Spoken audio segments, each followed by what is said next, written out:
Assalamualaikum warahmatullahi wabarakatuh. Saya Mariam Intan Juwita dari kelas akuntansi 4 pagi C.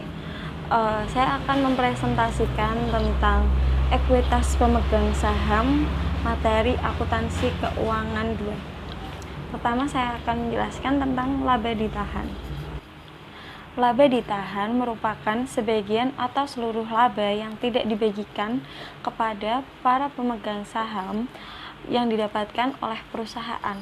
Nah, setiap laba yang tidak dibagikan kepada para pemegang saham tersebut akan menambah ekuitas pemegang saham. Laba tidak dibagikan dapat digunakan untuk yang pertama membayar dividen kepada para pemegang saham, yang kedua menutup kerugian-kerugian perusahaan, yang ketiga mencadangkan untuk tujuan tertentu, yang keempat untuk rekapitulasi. Yang kedua ada kebijakan dividen. Nah, dividen itu sendiri merupakan pembagian laba ditahan yang diberikan kepada para ekuitas pemegang saham. Nilai yang dibayarkan pun biasanya merupakan aktiva perusahaan baik kas maupun non-kas. Penentuan jumlah dividen pun sudah ditetapkan pembayarannya sesuai dengan keputusan hasil Rapat Umum Pemegang Saham atau RUPS. Perseroan enggan untuk mengurangi dividennya karena mereka percaya tindakan ini akan dipandang negatif oleh pasar sekuritas. Namun untuk konsekuensinya, perusahaan yang telah membayar dividen akan melakukan segala upaya untuk melanjutkan pembayaran tersebut di masa yang akan datang. Selanjutnya akan saya jelaskan melalui slide PPT berikut ini. Jenis-jenis dividen. Yang pertama ada dividen tunai atau cash, yang kedua ada dividen properti, yang ketiga ada dividen scrip, dan yang keempat ada dividen likuidasi, yang kelima dividen saham.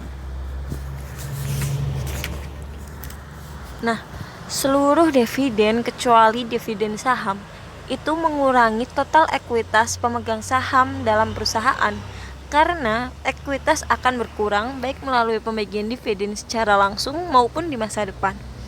Jika dividen saham diumumkan, maka perusahaan tidak membayar dengan aktiva atau mencatat kewajiban. Perusahaan hanya perlu menerbitkan tambahan lembar saham kepada setiap pemegang saham dan tidak lebih dari itu. Nah, kita mulai masuk pembahasan. Yang pertama, jenis dividen yang pertama yaitu ada dividen tunai atau kas. Nah, dividen ini adalah dividen yang dibayarkan kepada para pemegang saham berupa uang tunai. Bisa kita lihat contoh soalnya. Pada tanggal 20 Desember 2005, Inc. Corp mengumumkan pembagian dividen sebesar $1.000 untuk setiap lembar saham biasa yang beredar sebanyak 1.000 lembar yang akan dibayarkan pada tanggal 20 Januari 2006. Pengumuman dividen tersebut dicatat tanggal 28 Desember 2005.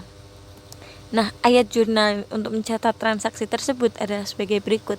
Nah, bisa kita lihat tanggal 20 saat pengumuman dividen itu kita mencatat laba ditahan sebelah debit sebesar 1 juta itu berasal dari $1.000 yang dikalikan oleh lembar saham yang beredar yaitu 1.000 lembar. Jadi totalnya 1 juta dan mengkredit hutang dividen kas sebesar 1 juta. Nah, pada saat tanggal 28 Desember 2005, pencatatan dividen tidak di jurnal. Tanggal 20 Januari 2006 saat pembayaran dividen, kita akan mendebit hutang dividen karena kita sudah membayar dividen, jadi hutang kita hapus, dan mengkredit kas karena kita sudah mengeluarkan kas. Nah, ini dilakukan secara tunai.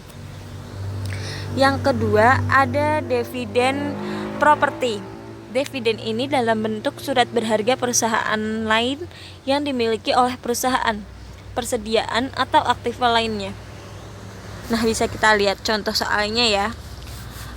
Milan Co mempunyai 10.000 lembar saham Torino Corp dengan harga perolehan 1.100.000 pada tanggal 20 Desember 2005 diumumkan pembagian properti dividen untuk setiap lembar saham Milanko yang beredar, yaitu sejumlah 5.000 lembar. Pengumuman dividen tersebut dicatat tanggal 28 Desember 2005 dan akan dibayarkan pada tanggal 20 Januari 2006. Nah, ini sama kayak soal di atas ya, tanggal pencatatannya.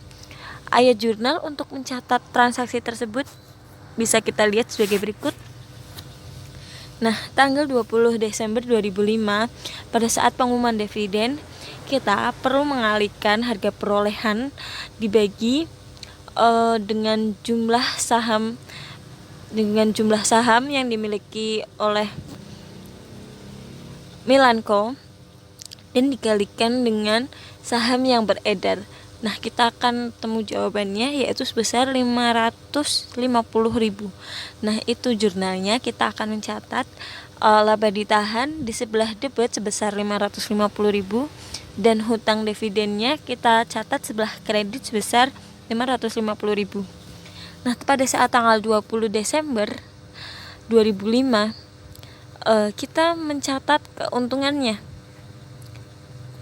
Pada saat itu juga kita catat keuntungannya, yaitu 5.000 lembar, yaitu 5.000 lembar yang beredar dikalikan dengan Rp10.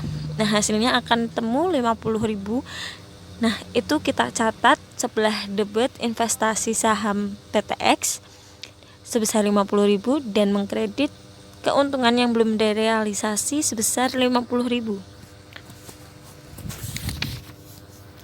Pada tanggal 28 Desember 2005 pada saat pencatatan itu kita tidak perlu menjurnal lagi. Pada tanggal 20 Januari 2006 pada saat pembayaran dividen kita mencatat hutang dividen properti di sebelah debit sebesar 550.000 seperti utang yang sebelumnya kita catat, dan mengkredit investasi saham PTX sebesar 50.000 karena kan kita sudah membayar, jadi kita hapuskan semua. Nah, yang ketiga ada dividen scrip atau hutang, yaitu janji tertulis untuk membayar sejumlah tertentu di waktu yang akan datang. Hal ini disebabkan saldo kas yang tidak cukup. Dividen ini bisa berbunga ataupun tidak. Nah, kita bisa lihat contoh soalnya ya. Pada tanggal 20 Desember 2005 diumumkan pembagian dividen dalam bentuk wesel promise sebesar 1 juta bunga 10% per tahun. Pengumuman dividen tersebut dicatat tanggal 28 Desember 2005 dan akan dibayar tanggal 20 Januari 2006. Nah, ayat jurnal untuk mencatat transaksi tersebut adalah bisa kita lihat tanggal 20 Desember pada saat pengumuman dividen kita mendebit laba ditahan sebesar 1 juta, yaitu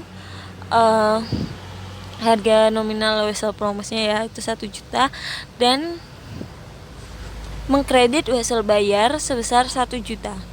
Pada saat tanggal 28 Desember 2005 saat pencatatan kita tidak perlu menjurnal lagi. Nah, pada saat tanggal 20 Januari 2006 pada saat pembayaran dividen, di sini akan terlihat berbeda dari yang sebelumnya. Di sini kita akan mendebit wesel bayar sebesar 1 juta dan di sini kita dikenakan biaya bunga, yaitu 8.333 itu dari bunga yang dikenakan per tahun ya. Lalu kita mengkredit juga kasnya sebesar 1 juta ditambah dengan 8.333 jadi sebesar $1.008.303. Nah, yang keempat ada dividen likuidasi, yaitu dividen likuidasi adalah dividen yang sebagian merupakan pengembalian modal dan bukan dari laba ditahan. Jadi ini itu merupakan pengembalian modal dari kita mengeluarkan modal itu. Nah, ini pengembaliannya. Contoh ya, pada tanggal 20 Desember 2005 Lorenco menerbitkan dividen kepada para pemegang saham sebesar $1.200.000. Pengumuman dividen tunai ini menyatakan bahwa $900 harus dipertimbangkan sebagai laba. Jadi $900 ini nanti kita jadikan laba, dan sisanya merupakan pengembalian modal. Berarti 300.000 dari 1.200.000 nanti akan kita jadikan tambahan modal di setor. Pengumuman dividen tersebut akan dicatat tanggal 28 Desember 2005 dan pembayaran akan dilakukan pada tanggal 20 Januari 2006. Ayat jurnal untuk mencatat transaksi tersebut bisa kita lihat tanggal 20 pada saat pengumuman dividen kita mendebit laba ditahan sebesar 900 seperti bisa dilihat pada soalnya, yaitu menyatakan bahwa 900.000 harus dipertimbangkan sebagai laba. Jadi labanya hanya 900, tidak 1.200.000. Nah, 300.000-nya itu kita jadikan tambahan modal di setor, karena ini dividen likuidasi yang merupakan sebagian dividennya itu adalah pengembalian modal. Jadi 300.000 adalah tambahan modal di setor, kita debit dan kita akan kredit hutang dividen sebesar 1.200.000. Pada saat tanggal 28 Desember 2005, pada saat pencatatan, kita tidak perlu mencatatnya lagi.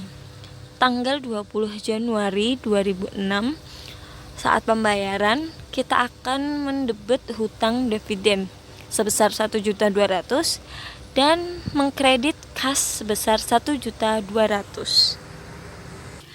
Yang kelima, ada jenis dividen saham, pembagian tambahan saham tanpa dipungut bayaran kepada para pemegang saham sebanding dengan saham-saham yang dimiliki. Nah, tujuannya adalah yang pertama, untuk menahan laba secara tetap, yaitu dengan mengkapitalisir laba yang tidak dibagi dan dikreditkan modal saham.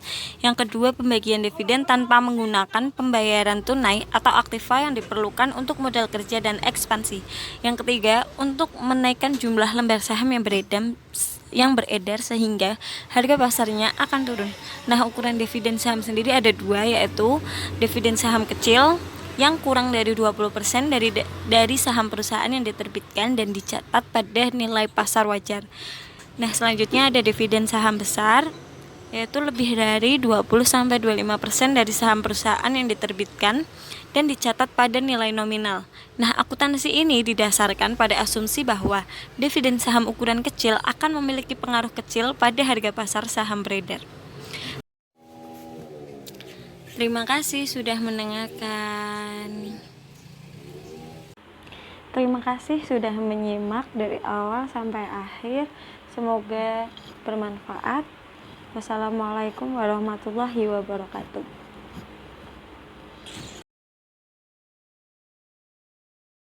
Tindakan ini akan memberikan dampak negatif. Pembagian laba ditahan kepada para ekuitas pemilik saham, pemegang saham. Pembagian laba ditahan kepada para